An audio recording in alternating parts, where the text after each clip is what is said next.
Wednesday, April 22nd. I can't wait for my computer to get here so I can start editing these vlogs and uploading them. Hopefully I will get it Friday. Fingers crossed. So we recorded day 1 of IVF. So I had Scott record my shots last night. Bella just got a random burst of energy. So I'll probably have him record them again tonight, or I'll just set up the camera on the tripod because he wasn't a big fan of the needles last night, even though he's not getting poked. So we'll see. I had asked the doctors because, like I had said a couple videos ago, I had gotten my cycle when I was expected to last month, and then it was really light and only lasted for a couple of days, and then it went away, and then about a week later I got it again. Again, it was really light, and I had talked to the doctor. Doctor said that was fine. It just meant that I had a dip in estrogen at that point, which was fine because we weren't doing IVF. I was just on the birth control. So I had gotten a little nervous because I stopped the birth control for IVF. And I had looked at a couple of things online to see, are you supposed to start your cycle again while you're doing IVF stimulation, or how's that supposed to work? So it was just confusing what I found because, yeah, the internet isn't exactly the greatest source of information. So I had reached out to Dr. E's office and they said, yep, you're supposed to get your cycle. Everything's fine. It'll either be like your normal cycle, or it could be lighter, heavier, whatever. So, okay, that's fine. So, of course, I started that today. So, I had my normal cycle for, I'm getting my months confused. My normal cycle for March, and then I had that like week break, and then I got it again, and then I had about a week break, and then today I got it again. So, the difference is today I am in a lot of pain. I have struggled with pain stuff with my cycle for years, since I was like, I don't know, 15 or 16. So I am camped out in my husband's recliner that he likes to pick on me and tell me I'm not supposed to sit in, but I'm going to. With I'm not using my tripod right now. Handy dandy heating pad and just getting some work done. So I don't think there will be a whole lot that I film today just because I'm not feeling too hot. I can't take NSAIDs, which is what I've normally taken in the past when I have cramping and stuff. But you can't take that when you're trying to do IVF or IUI or any of that stuff because it's an anti-inflammatory and things need to inflame as they're supposed to at this point. So I could take some Tylenol, but I'd like to avoid that.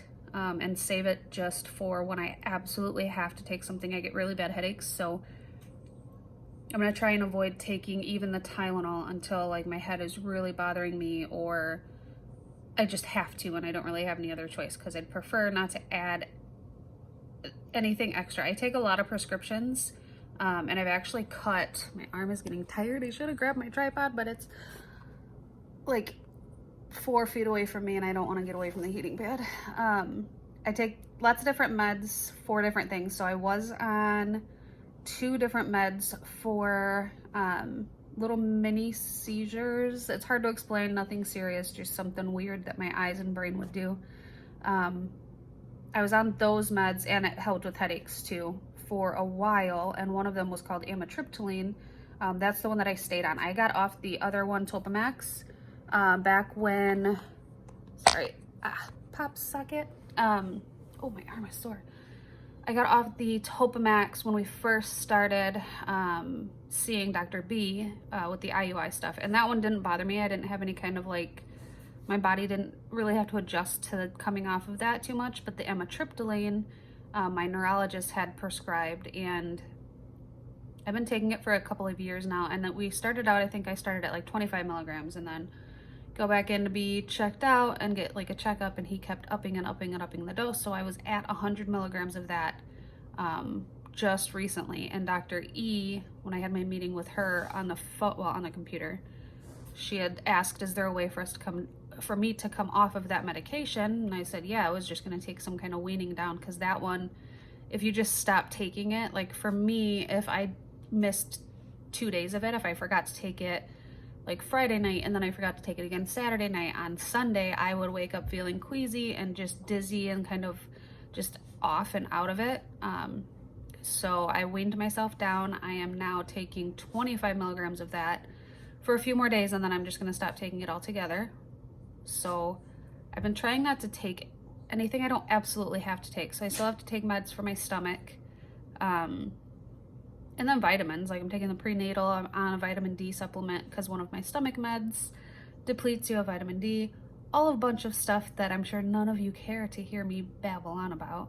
I just don't want to take Tylenol or anything else unless I have to. So I'm gonna hang out. I got a lot of work stuff to do, so I'll knock that stuff out. And it's already 12:15, so Scott will be home about 1:45, and then he's gonna go to his grandma's for dinner again tonight. And I'm gonna stay home because continuing to distance and just try to stay healthy while this is going on. So I might pick up and record a little bit later. Like I said, I'll probably record my shots to see how much different they are tonight. My nose feels like it's running. Last night there was a little bit of burning, and I was a little bit surprised just by the pain when I actually poked the needle, because I don't remember the follistim hurting at all. But maybe it was nerves. Who cares? Either way, it's worth it, and it wasn't excruciating. It just hurt a little bit. So I'll probably record that again tonight, and maybe I'll try to get a better angle so you guys can actually kind of see everything being mixed up, the Menopur and the follistim. I don't have to mix anything. It's just poke and go. But I'll try and get some of that later, and I'll pick up the camera if anything else interesting happens.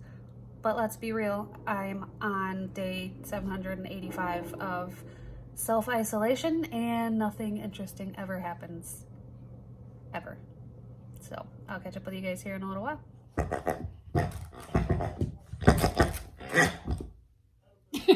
You see my camera?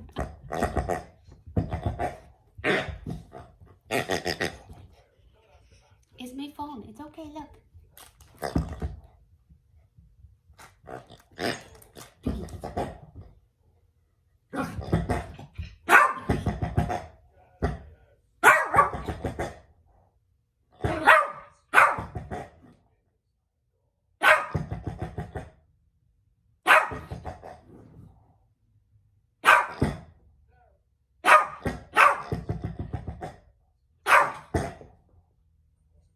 Why are you yelling at me?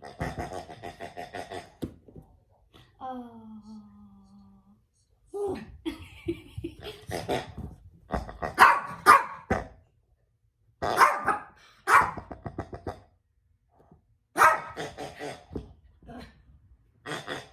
Are you afraid of it like Ashlyn? Yeah? You scared, Piggy? Oh. It's over here. No, it's right here. Belle. It's right there. This is her nasty, old, gross ball that we cannot get rid of because it's her binky. Yeah, you can have it. It's icky. The biggie. The biggie in the ball. There we go. Flipped you guys around. I'm going to try and see if I can get her to freak out and carry her lamb chop, because that thing is bigger than she is. The dog, the lamb chop. Bella. I got lamb chop. No, she's not having it. She's just still pissed that I played with her pig. You're not allowed to touch her toys. She's got little minions that our niece gave her.